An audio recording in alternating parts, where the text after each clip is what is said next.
Hi, this is Irene Owens, and I'm going to talk to you today about hyper and hypothyroid. Um, because of technical difficulty, this is the third time that I'm having to record this. It's kind of crazy. The first time I just had bloopers all the way through, and this last time I forgot to put the audio on, and I went through 29 minutes. So hopefully I've learned my lesson and we can go on from there. Anyway, I really like to show my hyper and hypo as Cooper and Buster. Hyper Cooper and hypo Buster. As you can see, Cooper is my little diligent one that's looking off, wondering what else he can do, always hyper vigilant. And then my hypo Buster looks like he just needs to take a nap. So he's looking around the corner right now wondering why I'm talking about him. So anyway, I kind of look at them as hyper and hypothyroid. This next slide goes over just the thyroid gland. It should be a euthyroid gland, meaning it should be in the normal range. And it's located in the neck, and it uses iodine from the blood to produce the many hormones, the three major hormones that it makes, and we'll go over those. Remember that the thyroid gland regulates body metabolism, oxygen consumption, and heat production of proteins, lipids, and carbohydrates. And it also regulates hyperglycemia. So when you look at diabetes, you look and make sure that it's not maybe being caused by a hypothyroidism. Growth and development, especially our children that are not born with enough thyroid hormone, will have what they call cretinism, and they grow and develop. They grow and develop and have mental retardation because they don't have enough thyroid hormone. And also menstrual and fertility cycles. You'll see amenorrhea in our patients with hyperthyroid, and you'll see with hypothyroid many menstrual irregularities. What's really important through this is probably these next two slides. Very important to understand, and then you can point to the right direction, whether this is a hypo problem or a hyper problem, just based on the thyroid testing that we do in the thyroid labs. So just get a drink of water.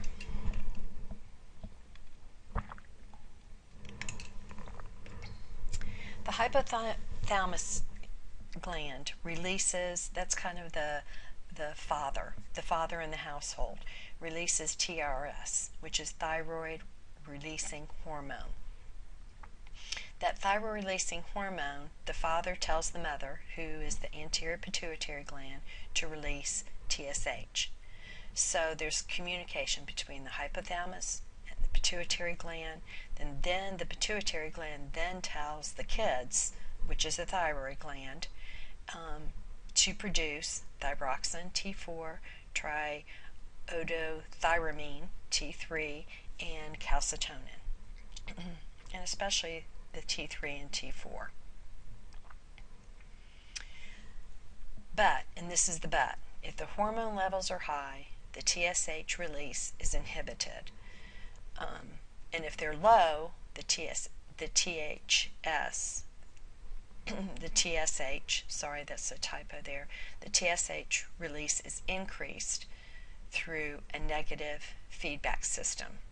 So basically, when you have the father telling the mother to tell the children to be quiet, as soon as the children get quiet, then what happens? The mom says, "Dad, the children are quiet." There's no more TSH that needs to be released until they're maybe too quiet, and then they have to be reminded to wake up. And so the mom the mom may go ahead and release TSH again, especially if the children are way too quiet. And that's kind of my analogy of how the thyroid hormone kind of works in that negative feedback system. The calcitonin is also produced in the thyroid gland, and basically its job is to lower the serum calcium and serum phosphate levels by reducing or increase bone reabsorption. And it basically works in the opposite effect to the parathyroid hormone, which increases calcium in the bloodstream. So I like to remember that calcitonin is from the thyroid. It tones down the calcium in the blood. It tones down. So the serum calcium levels will determine that calcitonin secretion from the thyroid. This gives you a really good picture of the thyroid gland, the cricoid cartilage, the parathyroid glands, and you can see those little parathyroid glands are kind of embedded in the thyroid gland, and the significance of that will come later on as we talk about hyperthyroidism and thyroidectomies.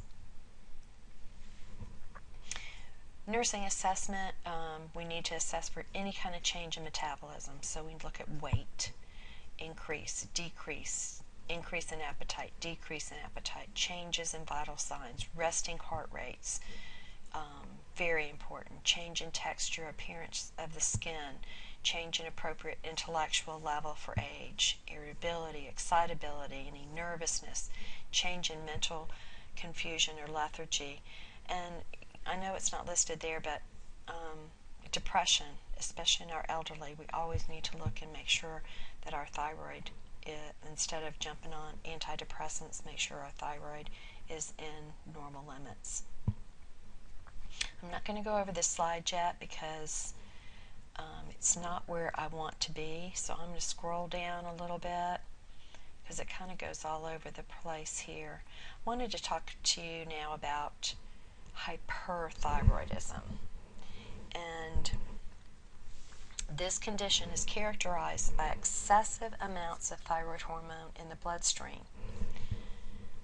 And as you can see here, you'll see enlarged thyroids, and a lot of times you will not see an enlarged thyroid, which is called a goiter, in hyperthyroidism.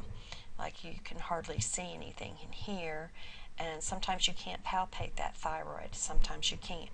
So goiter just means if there is a goiter, like so, like when I'm circling right here, or in this girl right here, or right in here, all you know is that there is a goiter, enlarged thyroid. It could be from hyperthyroidism or it could be from hypothyroidism. So when we look at hyperthyroidism, it's more common in women than in men and occurs in about 2% of the female population. Graves' disease is the most prevalent diffuse hyperfunction of the thyroid gland. It has an autoimmune etiology and is associated with ophthalmopathy, which just means that there is exophthalmos, which is that enlarged, there's pressure, there's swelling behind the eyeball that gives that exophthalmos appearance, that really scary, the eyeballs are bulging out. And I kind of remember it by saying, well, Graves' disease, if I was in the grave and I wasn't dead and I was hyperactive, hyperthyroid, and I had to look up, I would be scared too. So I kind of give you that as an analogy to remember, because there's a lot of different terms I'm going to throw at you, and you got to remember which ones go where. So Graves' disease is the most prevalent, and you have to remember that with Graves there's a TSI. It's an immunoglobulin found in the bloodstream of patients with Graves' disease, and this is what is capable of reacting with the receptor for TSH on the thyroid plasma membrane, and it stimulates the thyroid hormone production and secretion. So it is that immunoglobulin that's there, and it usually appears after maybe an emotional shock, infection, or emotional stress. You can also have toxic nodular goiter, which is single or multiple. It's more common in older women with a pre-existing enlargement of the thyroid, and usually it will continue to be overactive unless we eradicate it by surgery, or we keep it under suppressive therapy with medications. Hyperthyroidism is characterized by hypertrophy and hyperplasia of the thyroid gland, and that's usually accompanied by increased vascularity and blood flow and enlargement of the gland itself.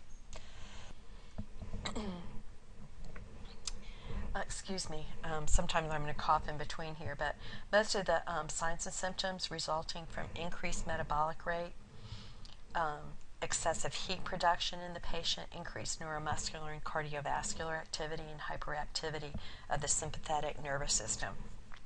So if you can't remember, because we can't remember all the signs and symptoms, but we know that if we have increased metabolic rate, our pulse rates are going to be up, even at rest. Excessive heat production, so we're going to be hot. We're going to have increased temperature, increased neuromuscular and cardiovascular activity. We're going to be nervous.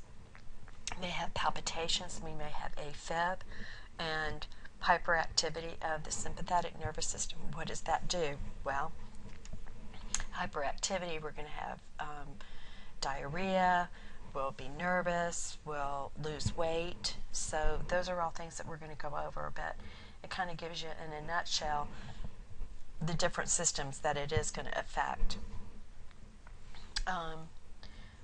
Hyperthyroidism can range from a mild increase in metabolic rate to a severe hyperactivity, and that's known as thyroid. I told you I was going to throw out all these words to you, but known as thyroid toxicosis, thyroid storm, or a thyroid crisis. And those are extreme,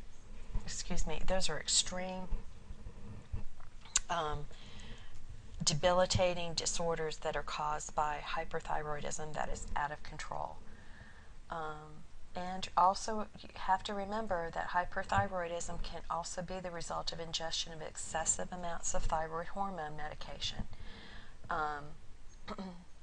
So, if we have hypothyroidism, we're giving a patient too much Synthroid, we can cause them to have hyperthyroid. Okay, this slide gives you the signs and symptoms of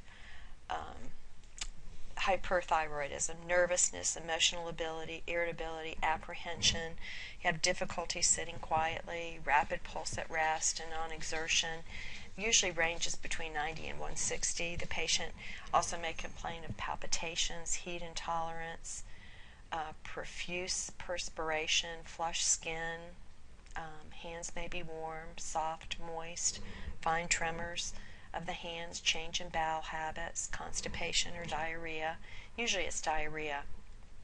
Your increased appetite, frequent stools, muscle fatigability and weakness, amenorrhea, AFib possibly, cardiac decompensation is very common in older adults.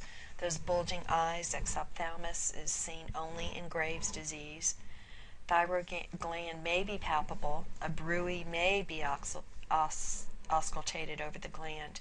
The course can be mild, characterized by remissions and exacerbations, or it may progress to emaciation, extreme nervousness, delirium, disorientation, thyroid storm, or a crisis or death.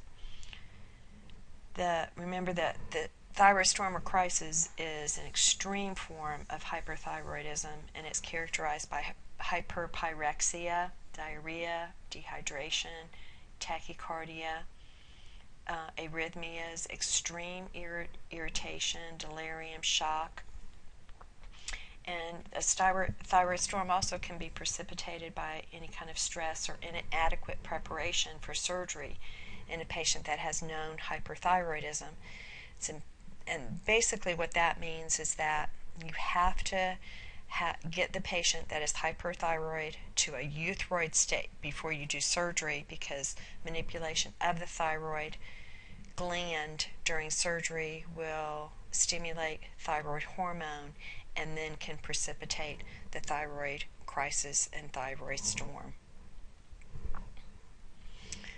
This is a great depiction, of hyperthyroid, and it goes over many of the symptoms that we just went over.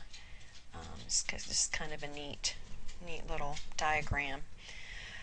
This is a lab assessment of hyperthyroid, and the ones that you really need to know is your T3, T4, and TSH. So just hone in on those. We're going to have an increase of our thyroid hormones. We know that. It's hyperthyroidism. T3 and T4 are going to be elevated. Our TSH is going to be decreased. Those are the three that are the most important. You will also have a presence of TSI antibodies if it's Graves' disease, if that's the cause.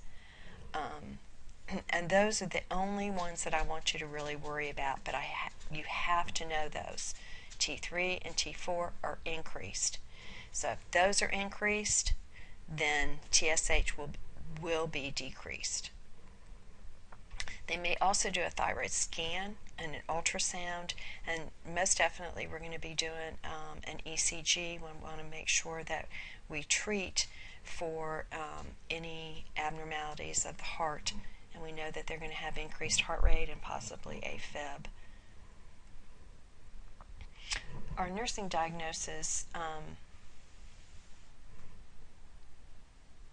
imbalanced nutrition less than body requirements, hyperthermia related to increased metabolic rate, fatigue related to sleep deprivation, potential for hypertension and cardiac failure, and visual disturbance, especially if the patient has Graves' disease. And our goals for interventions for our patients with Graves' disease is to decrease the effect of thyroid hormone on cardiac function and to reduce thyroid hormone secretion. So if we remember that, so we want to decrease the effect of thyroid hormone on the heart, so we're going to have to give them a beta blocker, propranolol, and we also want to reduce the hormone secretion, so we're going to give them anti-thyroid medications. We monitor the patient's apical pulse, blood pressure, and temperature at least every 4 hours. We tell the patient, tell us if you have any kind of palpitations, dyspnea, vertigo, or chest pain. We encourage rest, and a lot of times we're going to have to change those bed linens frequently, just because of the sympathetic nervous system, and perspiring is real common with the patients. So our goal for this patient is to increase weight by 1 pound per week. Meet with a dietitian. We want diets high in carbohydrate, protein. We need to feed them at least 4,000 calories per day, and then we need to watch their serum albumins, their transferrins, and their total lymphocyte counts. On the medical management,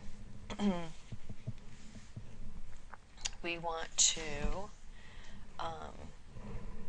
give antithyroid therapies, the thiamides, to suppress the thyroid secretion. So we're going to give PT or methimazole or tapazole, as it's also called, or the tapazole or methimazole is basically the one that our endocrinologist uses at the clinic, because it's a lot faster in helping out the thyroid to suppress those thyroid secretions. Also, Lugol's solution decreases the vascularity and the size of the thyroid, thus decreasing the amount of thyroid hormone. Also can be used as radioactive iodine therapy in an oral form, which destroys the thyroid tissue itself. And then we'll use that beta blocker that I talked about before, which is propranolol. That's the only one that is that's on label for hyperthyroidism. it relieves that tachycardia and palpitations, diaphoresis, and the anxiety that comes with these people that have Graves' disease. And the propranolol is usually in pretty high doses, and it's given throughout the day. If the patient has to have surgery, they usually will have a partial or a subtotal thyroidectomy, and that'll be on the consent form, so you'll know exactly, and the patient will as well. The patient has to be in a euthyroid state, so we're going to have to give them the antithyroid medications, and we're going to have to treat their heart rates, so their heart rate is not an AFib, or they're having any palpitations. Because we can't have that patient go into surgery and have hyperthyroidism and manipulate their thyroid, and you'll have so much thyroid hormone level in the blood that the patient can go into crisis and can die from that. So we've got to get those that thyroid and the TSH all back into that euthyroid state. So postoperatively, the patient will be in a semi-Fowler's position when conscious. Sometimes they use sandbags or pillows to support the head and the neck on either side. Vital signs are real important, especially pulse rate. At rest, coughing and deep breathing are important. You need to support the neck, though. You need to teach the patient how to support that neck, and do take those deep breaths and make sure that they are able to cough, just to get some of those secretions up. Tracheostomy set is vital to be at the bedside because of laryngeal swelling and spasming, and very important. That and calcium gluconate will also be there, and I'll talk about that in a minute. Ambulate that patient that first day post-op, very, very important. A lot of times they'll come back also post-operatively with a JP drain, and make sure that you empty those drains, and they should not be more than a third full, and you should be emptying them and putting that in the I&O. Also check for hemorrhage as you look at the back of the neck. Just feel the back of the neck to make sure that there's nothing, there's no bleeding as well. We also need to look if there's any accidental injury to the laryngeal nerve during surgery. So watch for any decreasing or deepening voice of the patient. And watch for hypocalcemia or tetany. And it goes back to our little picture that I showed you before, and how important those little parathyroid glands are, because the physician can accidentally remove one or more of the parathyroid glands, and that can put the patient at risk for hypocalcemia, tetany, and death of the patient because of not enough calcium. Remember, parathyroids are responsible for the calcium. They don't tone it down. The thyroid does that. It increases the amount of calcium that's in the blood. So postoperatively, this patient will come back, and they will have calciums done, as usually maybe initially right after the surgery, and then Q6 to 8 hours until the physician wants, to make sure that those levels are okay. The ways that you can check for hypocalcemia or tetany is what they call Chekhov's and Trousseau sign. Chekhov, kind of check on your face, spasm of the face when the face is tapped, so you're kind of checking it. Check the face. If it's tapped, the face muscles will spasm. And Trousseau sign, if you put a blood pressure cuff on the upper arm of the patient, the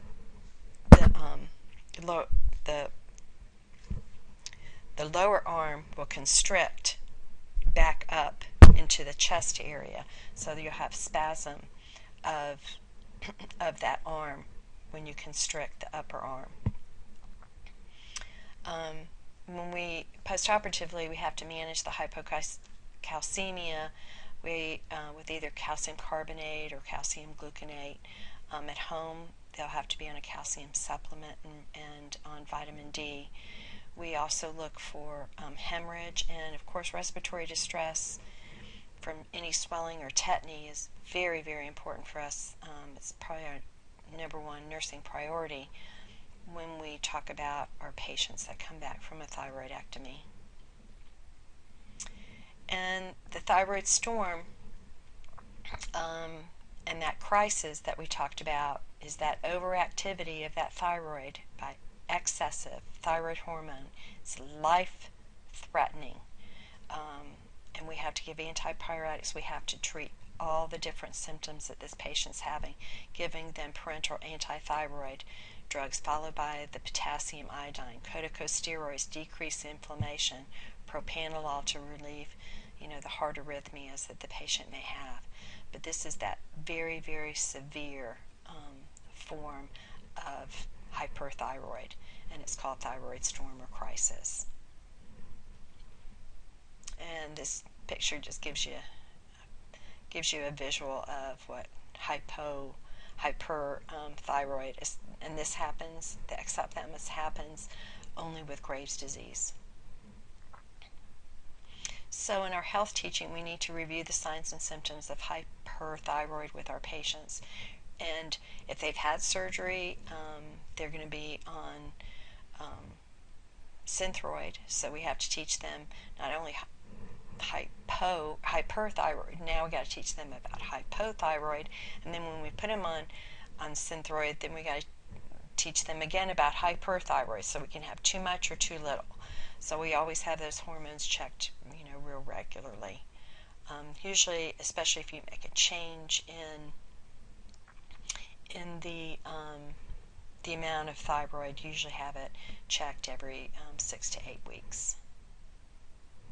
I think we're going to stop right here, and I will continue, give you a break and me a break, kind of losing my voice here, so I'll get back with you soon. I hope this all makes sense. Q&A me on Blackboard if it doesn't, and hopefully I can answer those questions.